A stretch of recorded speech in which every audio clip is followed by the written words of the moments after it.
All right, let's look at this problem. We have a window shaped like a rectangle and topped with a semicircle. The problem states that the total perimeter is fixed. And when it says perimeter, we are talking about the outer boundary. We are not including the straight line separating the semicircle and the rectangle we have. Now, we need to define some variables. Let's choose the radius of the semicircle is r. And this means the width of the rectangle at the bottom will be 2r. And let's call the height of the rectangle h. Now the problem says the perimeter is fixed, but it doesn't give us a number. And we will just call it a constant. Let's say k. Then what is the formula for our perimeter? It consists of the arc of the semicircle here, which is just pi r, plus the two vertical sides of the rectangle, which is 2h, and also the bottom width, which is 2r. So our constraint equation is pi r plus 2h plus 2r is equal to k for some constant k. Now, what are we trying to optimize? The problem asks us to find the proportions of the window that admit the most light. And it also mentions that the semicircle part transmits only half as much light per unit area as the rectangular part. So we are maximizing the total amount of light transmitted. Let's call our objective function L.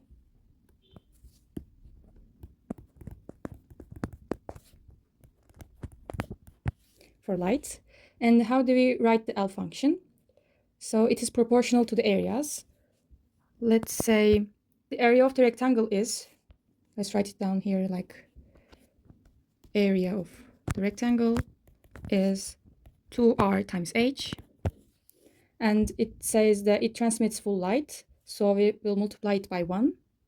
So our L function will be 1 times the area of rectangle plus the area of the semicircle is the semicircle C. This will be pi r squared over 2, but it only transmits half the light, so we will multiply this part by 1 over 2. So the L function will be like that, area of the semicircle. And so when we rewrite this, this will be a function with variables r and h, such that it is 2rh plus 1 over 4 pi r squared. Right now, our L function depends on both r and h, and we need to get rid of one variable using our perimeter constraint, k. Looking at the constraint equation here, it's much easier to isolate h than r, because r is squared in our objective function L. So from the constraint, let's isolate 2h. Let's do it here. Then 2h will be equal to k minus 2r minus pi r. And now look at our L function. It has 2hr, so we can substitute 2h directly. And our L function will be of only variable r and equal to r times 2h, which is k minus 2r minus pi r plus 1 over 4 pi r squared. Now let's clear this up. It's equal to kr minus 2r squared minus pi r squared plus 1 over 4 pi r squared, which is minus 3 over 4 pi r squared. Now we get our objective function purely in terms of r. And before we take the derivative, what is our domain for r? And since it is a radius here, r must be greater than or equal to 0. Okay. But what is the maximum of r? What happens when the height of our rectangle h shrinks down to 0? See, we have look at our constraint function here. When we want to maximize r here, we have to minimize the h. So as h shrinks down to 0, we will have our maximum value for r. Now, how are we going to calculate it? Just in the constraint function, take h is equal to 0. Then we will have k is equal to 2r plus pi r, which becomes k is equal to r times 2 plus pi. Then r becomes k over 2 plus pi. So our domain for r is this is our maximum value, and our domain for r will be 0 k over 2 plus pi. Now we take the derivative of our light function to find our critical points. We set derivative of L to 0 to find where the slope is 0. Let's calculate it first. This is equal to k minus 4r is 3 over 2 pi r, and let's set it to 0. Then we have k is equal to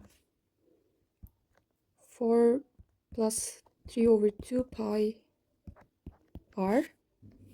So r will be equal to 2k over 3 pi plus 8. Now, is it a maximum or a minimum? The quickest way to check is the second derivative test. And let's take the second derivative of L.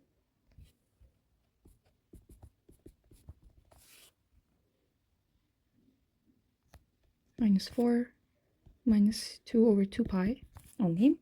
So when we differentiate, the k term disappears and we are just left with a negative constant value here. And since the second derivative is always negative, the graph is purely concave down, just like that. So this guarantees that our critical point is indeed a local maximum. Also, we need to check if our point is in our domain. We need to check if 2k over 3 pi plus 8 is between these points. What was our upper limit? K over 2 plus pi. So, yes, 3 pi plus 8 is much larger than 4 plus 2 pi. So the fraction is safely within our upper bound. Now we found our optimal r, but the problem asks us for the proportions of the window, which is h over 2r or 2r over h. So to find this ratio, we need to find the optimal h2. And how are we going to do it? We are going to use our constraint function here and plug in the r value we just found and find the h value, optimal h value too. Now, let's write it here. We have 2h is equal to, what was that? K minus 2r minus pi r. Okay. Then we have h is equal to 1 over 2 k minus, let's write 2 plus pi times r. And for r, we are going to write the 2k over 3 pi plus 8 we just found. Okay. I did the calculations beforehand, so you can check on your own too if there's any mistake. And we found the optimal h value as a multiple of k. And now we can find the ratio we want. Now I'm going to calculate the h over 2r. We have our h, 2 times k over 2r, which is 2 times 2k over 3 pi plus 8. As you can see, our ratio does not depend on the constant k. So cancel out these terms and cancel out the 3 pi plus 8. And we are left with, we have a 4 here and 2. Let's write one more step with 2 times 1 over 4, which is pi plus 4 over 8 is our final result of ratios. And we are done.